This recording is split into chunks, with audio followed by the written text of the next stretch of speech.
Oke, halo semuanya. Jadi di sini kita bakal ngebahas terkait AI itu musuh atau skill. Nah, jadi aku Tio dan hari ini kita bakal bahas satu persatu nih pertanyaan yang lagi rame banget. AI ini sebenarnya harus ditakutin atau dipelajarin. Nah, jadi di sini aku bakal ngebawa tiga dari sudut pandang yang berbeda. Yang pertama itu ada Mirza nih, si optimis teknologi. Oke. Selanjutnya ini ada Galan yang kritis dan penuh pertanyaan. Asik. Oke, selanjut itu ada Fauza yang praktis abis. Nah, terus halo Mirza, Galan, Fauza. Halo, halo, Hai, halo, siap. ya. Halo. Siap bahas nih, topik favorit gue banget nih. Hai, saya sangat siap nih. Tapi aku nggak janji bakal setuju sama semua yang diomongkan sama teman-teman semua ini. Topik yang sangat menarik ini Mas Tio.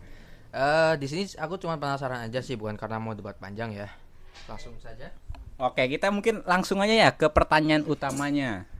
Oke, terus pertanyaan pertama itu AI bakal ngambil pekerjaan kita atau enggak? Nah, Galan dulu deh. Oke, dari aku sih kayaknya ancamannya nyata. Tapi nggak bisa dipungkiri banyak posisi entry level di bidang administrasi, penulisan generik, sampai data entry udah mulai tergantikan. Dan juga yang paling rentan itu justru orang-orang di lapisan ekonomi bawah yang aksesnya ke pendidikan ulang juga terbatas gitu. Oke. Kalau menurutku sih, aku Mirja ya. Untuk menurutku sih kekhawatiran itu valid ya. Tapi sebenarnya itu gambaran nggak selengkap itu. AI itu lebih banyak menggantikan tugas, bukan pekerjaan secara keseluruhan. Orang yang belajar kolaborasi sama AI justru jadi lebih efektif dan produktif dan bernilai tinggi di pasar kerja. Nah, kalau menurut Fauza gimana nih? Pendapatnya terkait AI bakal ngambil pekerjaan kita atau enggak nih? Oke, Mas Tio. Jadi kan di sini kan aku sebagai operational manager kan ya.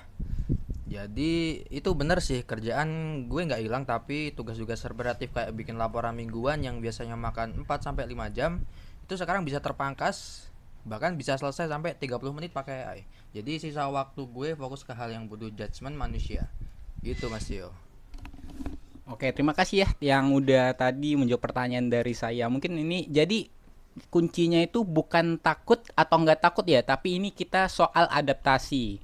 Nah, terus kalau kita sepakat AI penting dipelajari, itu sebenarnya belajarnya apa yang paling esensial dari mempelajari AI itu sendiri?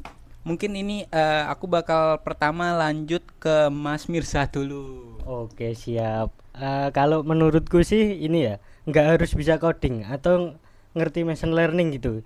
Yang paling penting sih menurutku tahu cara komunikasi efektif dengan AI.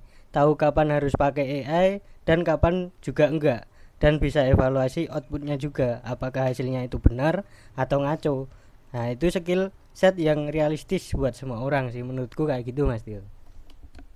Oke, ini kalau menurut Mas Galan ini gimana nih Mas Galan?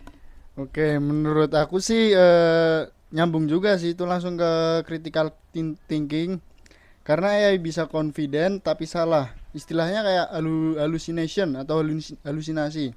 Aku pernah minta AI cariin referensi jurnal, kemudian dikasih judul yang kedengarannya legit, tapi pas dicek jurnal itu malah nggak ada. Jadi verifikasi itu wajib hukumnya sih. Kalau dari menurut gue sih prinsip gue simple ya. Jadi pakai AI itu buat efisiensi, bukan buat gantiin judgement. Jadi tugas utama tuh tetap jalan lah. Tiap kali AI kasih output, gue selalu tanya ke diri sendiri, ini masuk akal nggak? Ini make sense nggak gitu? Kalau iya lanjut, kalau aneh cek dulu gitu. Bagus, bagus, bagus banget nih buat pendapat dari teman-teman semuanya ya. Ini jadi AI itu kayak GPS ya, dia itu kayak canggih. Tapi kalau semuanya nggak tahu tujuan lo, GPS pun nggak bisa bantu.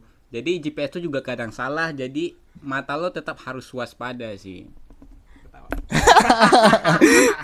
Aku pernah nyasar gara-gara GPS sih. Jadi ya itu analogi yang pas banget. Nah, dan skill terpentingnya yang paling lupain orang itu tahu kapan tidak pakai AI, dan hal-hal yang memang harus tetap dikerjakan manusia yaitu empati, nuansa budaya yang dalam, keputusan etis itu nggak bisa didelegasikan ke mesin. Jadi ada yang namanya tuh contoh konkret. Gue nggak bakal minta AI untuk nulisin email bela sungkawa atau ke klien yang baru kehilangan anggota keluarga, itu harus dari hati. Tapi buat draft proposal atau analisa kompetitor, AI jago banget di sana. Ya karena AI itu sebenarnya nggak bisa ini kan, nggak bisa mengerti apa isi hati orang. Jadi dia sifatnya itu kayak robotik gitu lah. Iya. Oke, kita udah sampai nih di penghujung podcast kita pada episode ini. Jadi aku satu pesan singkat aja deh dari masing-masing buat pendengar yang lagi galau nih soal AI. Sebenarnya AI itu bagus nggak dimulai? Terus juga mereka yang masih bingung, terus masih takut. Gimana nih Mas Mas Mirza? Mas Mirza, iya.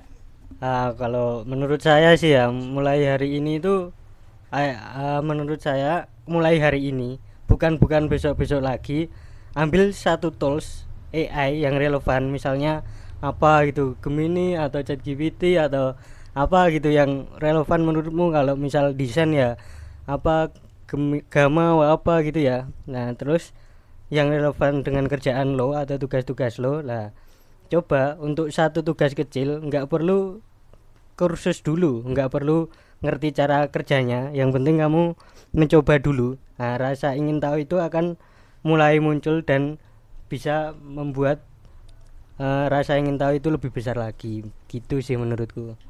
Oke, pendapat yang menarik ya Mas Mirza. Oke, mungkin kita bakal nanya nih pendapat dari Mas Galan. Gimana nih Mas Galan? Buat orang yang masih takut nih buat mulai AI mulainya.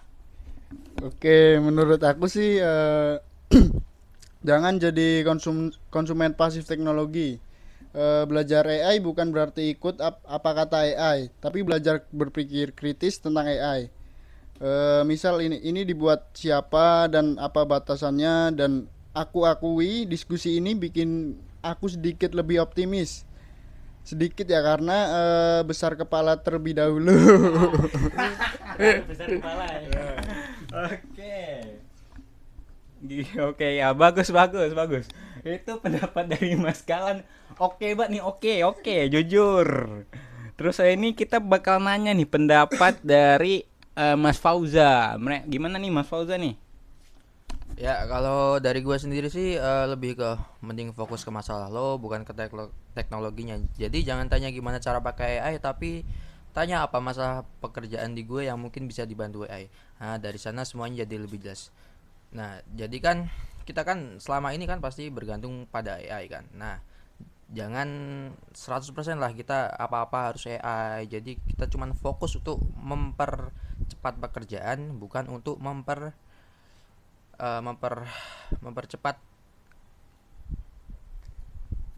Oke, bagus. Mungkin ini terakhir ya dari aku ya. Sebenarnya AI itu bukan musuh. Nah, tapi juga bukan sebagai jimat ajaib nih. Jadi AI itu alat yang powerful, tapi juga butuh nih kita sebagai yang bisa menggerakkannya. Makanya kita di sini harus belajar. Tapi kita belajar di sini bukan karena kita takut ketinggalan dari teman-teman lain yang udah menggunakan AI, tapi karena kita mau lebih efektif dan terus pengen lebih berdampak nih terhadap perkembangan teknologi seperti itu. Mungkin makasih ya buat Mas Mirza, Mas Galan. Oke, Mas Fauza Oke, juga. siap bro, thank you. Oke, makasih ya yang udah jadi narasumber yang sangat-sangat oke nih. Oke, terus juga aku ada satu pesan lagi nih buat pendengar. Kalau episode ini bermanfaat, jangan lupa share ya ke teman-teman kalian yang mungkin dirasa butuh nih podcast seperti ini terkait AI ini. Oke, mungkin sampai jumpa ya di episode berikutnya. Oke. Sampai jumpa.